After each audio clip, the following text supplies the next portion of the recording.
Hello, Elise Kova. How are you doing today? I am doing fabulous. Thank you for having me. No worries. Thank you so much. Thank you for joining us. We're super excited. We really loved our academy here. It was our book of the month in August, so that was great. Thank you. Congratulations on nearly a decade of writing, from self-publishing Awakens to becoming an international bestseller. What has it been like growing from an indie author to international bestseller? Would you say? I think it's been such a wild ride, and I think it just underscores that there's no one path to publishing and that every author's journey is so different because, as you said, I started in self-publishing or independent publishing. I use the terms interchangeably just in case so no one gets confused.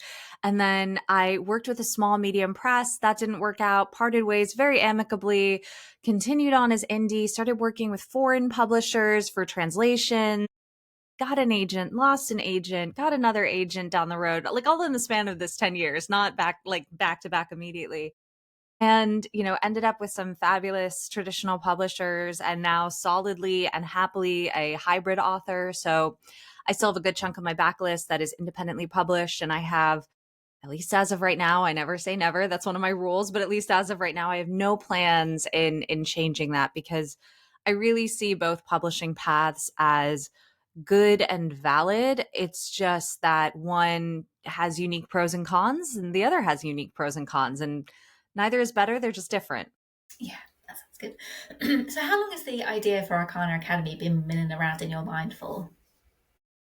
Oh, I have wanted to write a book with tarot as the magic system base for a really long time. I actually learned how to read tarot when I was around 8 years old. And Wow. so it's been a part of my life for ages. And when I became an author, I knew I wanted to write that as the basis of a magic system. But a magic system is not a plot, it's not a story.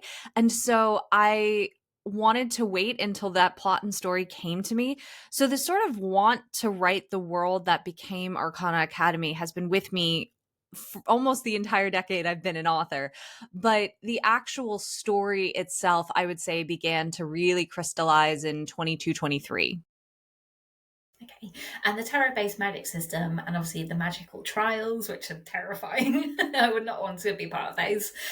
Was such a fascinating part of the story. And obviously, knowing you're a tarot enthusiast, I'd love to hear more about how you developed the deck.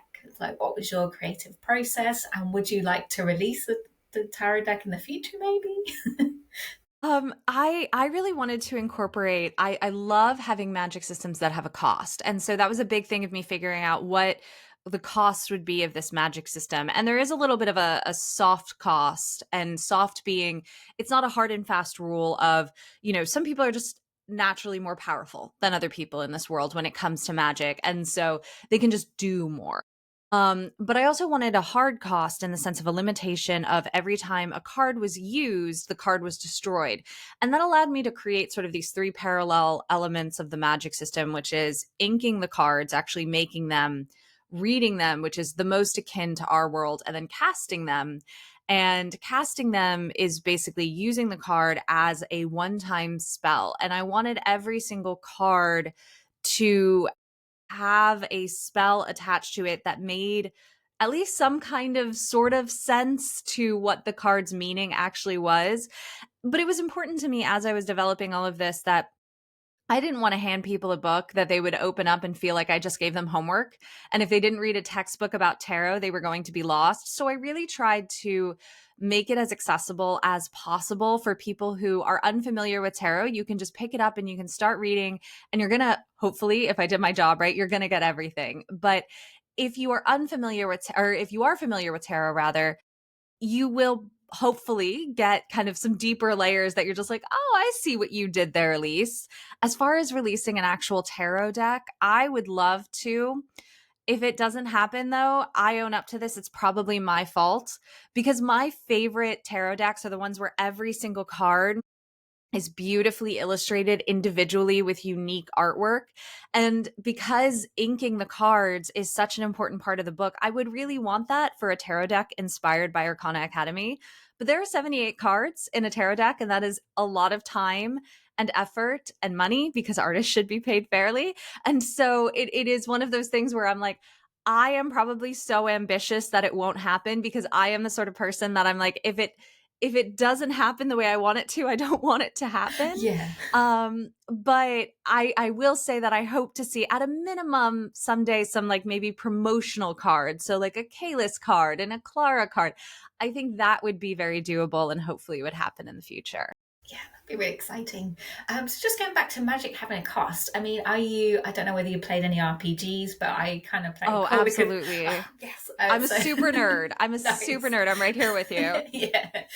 So I played Call of Cthulhu. I don't know if you played that RPG in particular, but there's always a cost to magic, and it's like, oh, I haven't played that one in particular, but I'm a big HP Lovecraft fan, and I nice. Yeah. love kind of cosmic horror and those sorts of elements. You'll see some of that, maybe not as much in Arcana Academy, but some of my other works you'll kind of see threads of cosmic horror. And I love it's called Arkham Horror. It's a board game. Yes. I don't know if you have it. Okay, I don't know if it's Yeah. the same name across the pond or anything, but I highly recommend that game if anyone's looking for a fun like tabletop board game. Nice, yeah.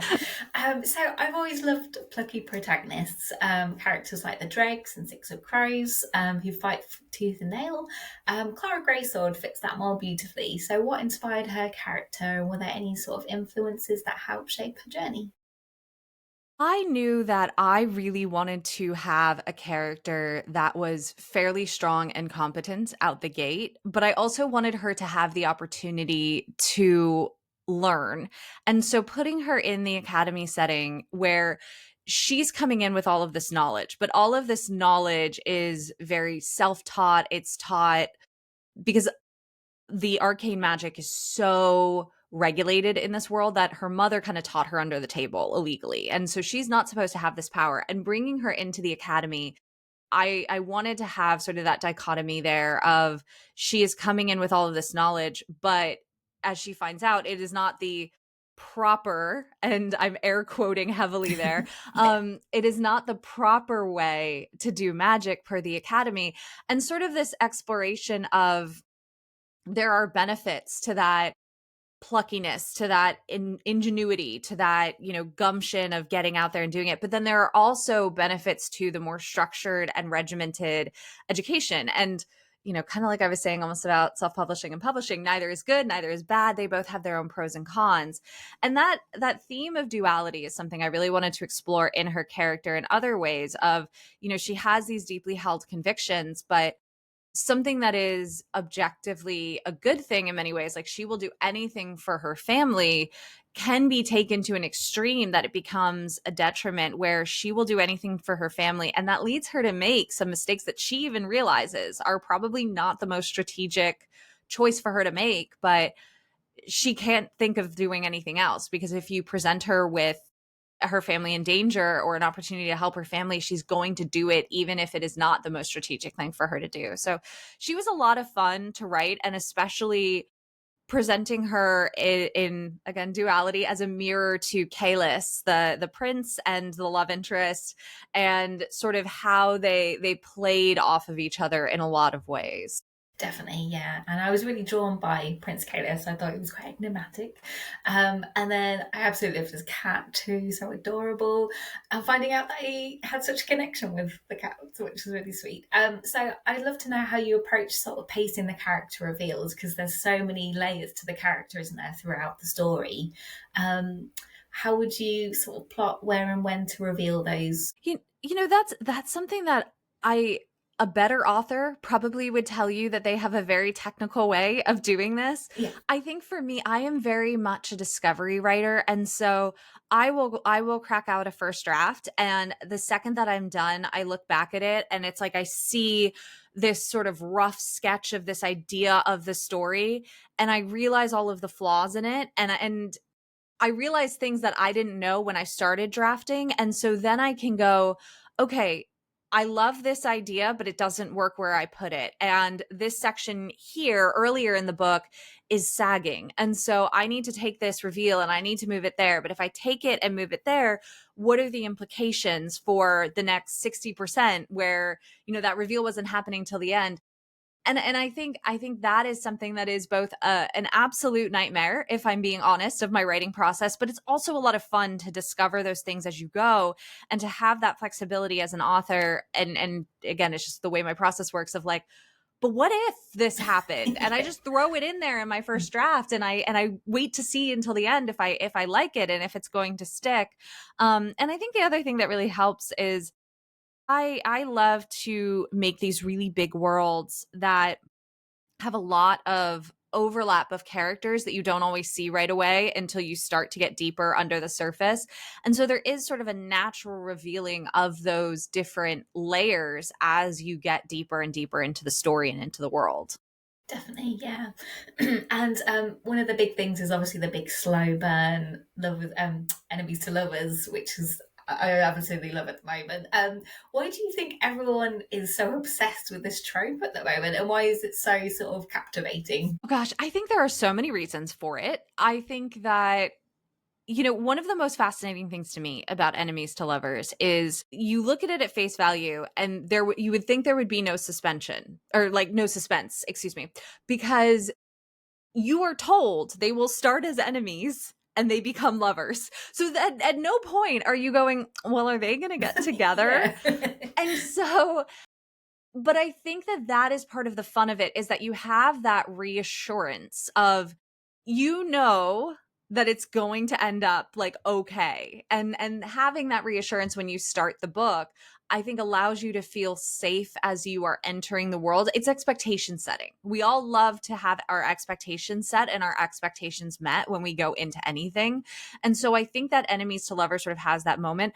I think the other thing about enemies to lovers is it is a little bit of all of those fantasy fulfillments of the, but I can fix him, Yes. or the edginess that you wouldn't want in real life. And I think that's the thing that people who maybe don't read as much romance don't realize about the average romance reader is, we are aware that it is not ideal for our love interest to put a knife to our throat or something like that, like, and that's an extreme example. Yeah.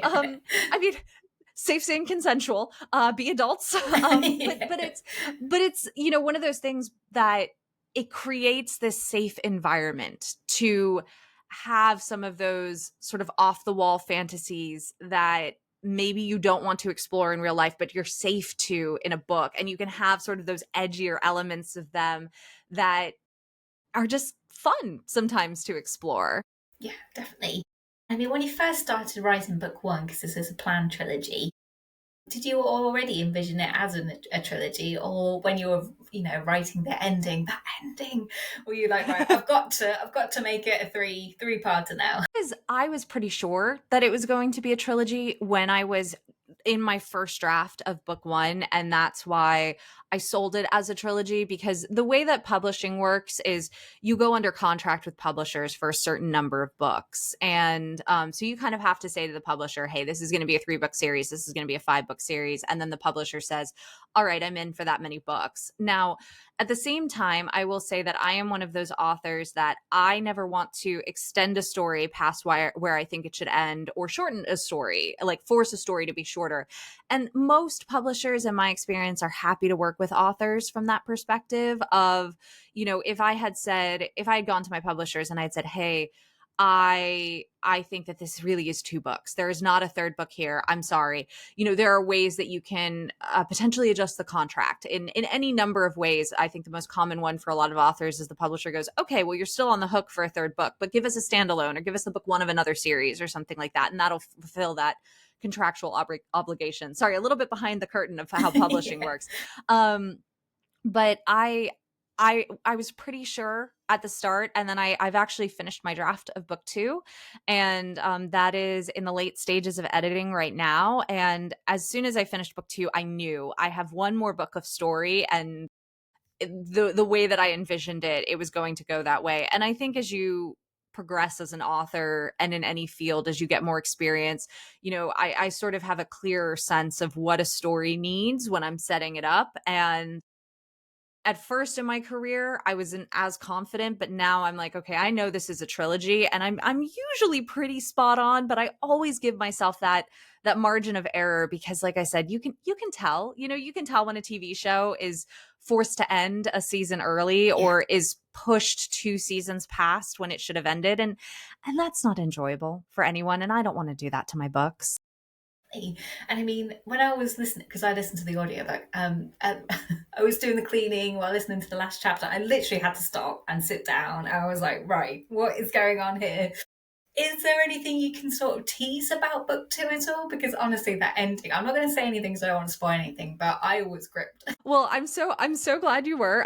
No, I am so excited for book 2, because I think book 2 has a lot of the reveals that I wanted to make, that I wanted to make when I first started writing book 1, but they didn't make sense in book 1, because again, big worlds, you kind of got to peel back the layers, and things don't make sense until, you get 5 layers deep.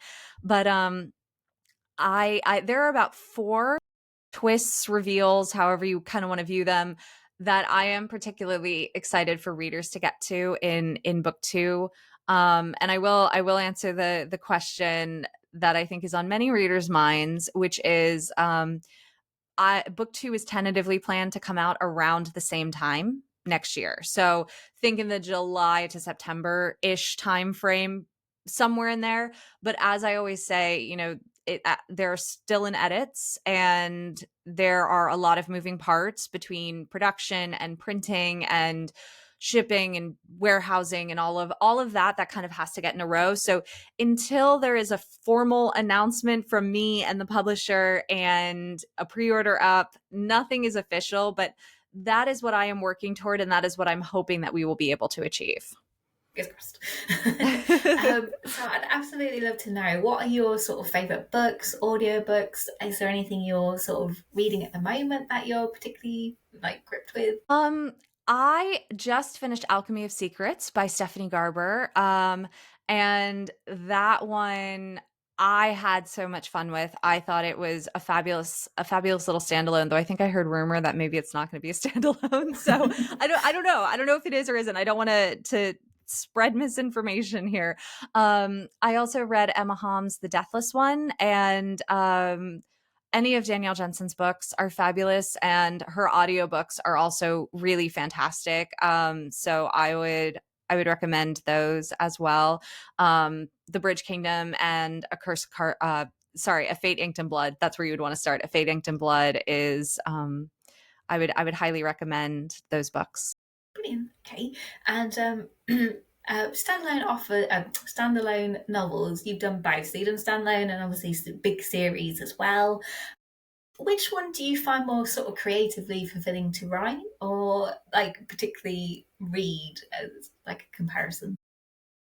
Um, I love writing both, hence why I write both. And it really just sort of is where I'm at in my creative process. So I always wrote these big sweeping series. And then I had one, it's called Vortex Chronicles. It's set in my Awakens world, which is this very big world that I now have 4 series in.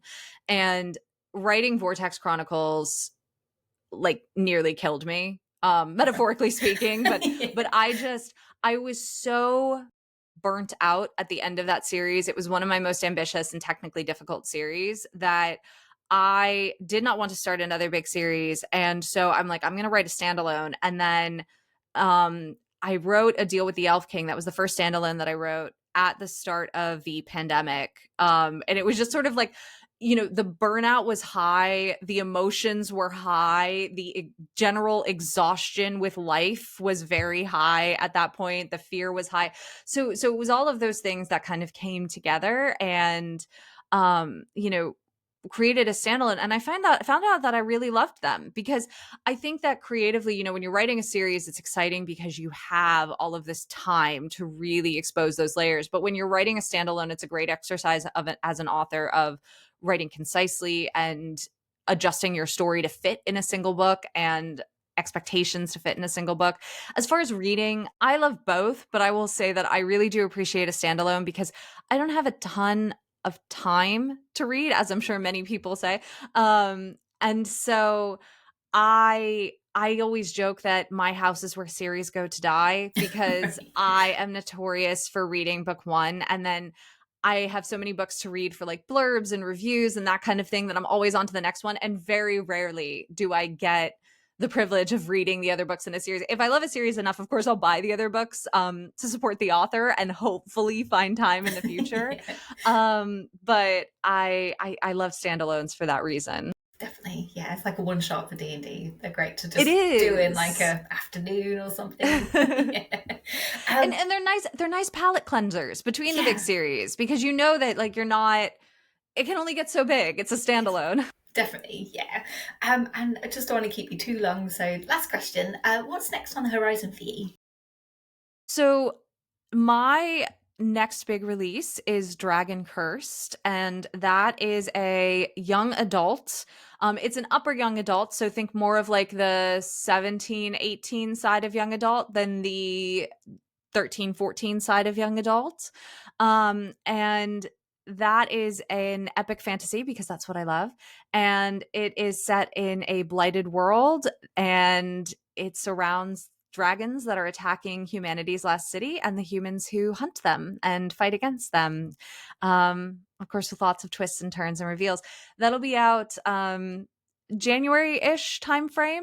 I believe the UK release is the same as the US release, but sometimes it has to change. So Yeah. don't quote me too closely on that.